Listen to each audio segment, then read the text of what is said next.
Sa Bicol Region naman, sanib puwersa ng pulisya at COMELEC sa pagbabantay ng mga na-deliver ng election paraphernalia.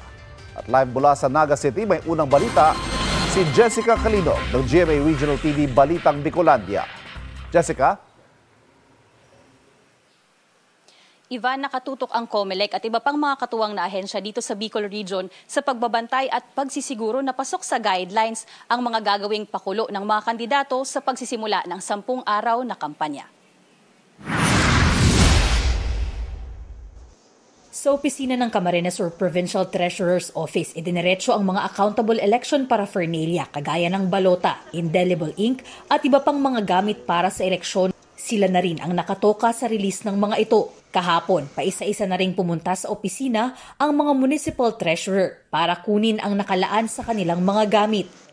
Pag nakaabot na sa mga munisipyo, igo kayang inaapod na early distribution of election paraphernalia na gigibon kang mga pili lang na mga election offices dahil may mga munisipyo kaya na may mga hararayong lugar.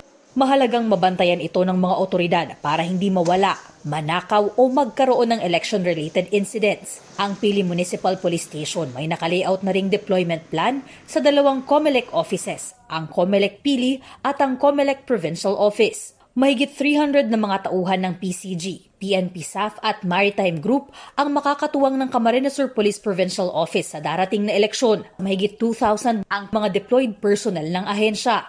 Yung pinaka-main concern po natin sa PNP is yung ma-maintain, ma-sustain natin yung peace and order natin dito sa Camarines Sur. And so far naman, wala naman tayong mga reported na cases pertaining sa mga candidates natin. Ngayong nalalapit na ang barangay at sangguniang kabataan elections, kaliwat kanan na rin ang pagpili ng mga kandidato ng kanilang magiging poll watchers. Ang paalala ng Commission on Elections o COMELEC DAET, 2 poll watcher lang ang pwedeng kunin bawat kandidato. Kung humigit pa rito, maituturing na umano itong vote buying. Nais din ng komisyon na limitahan ang dami ng mga tao sa loob ng polling precinct.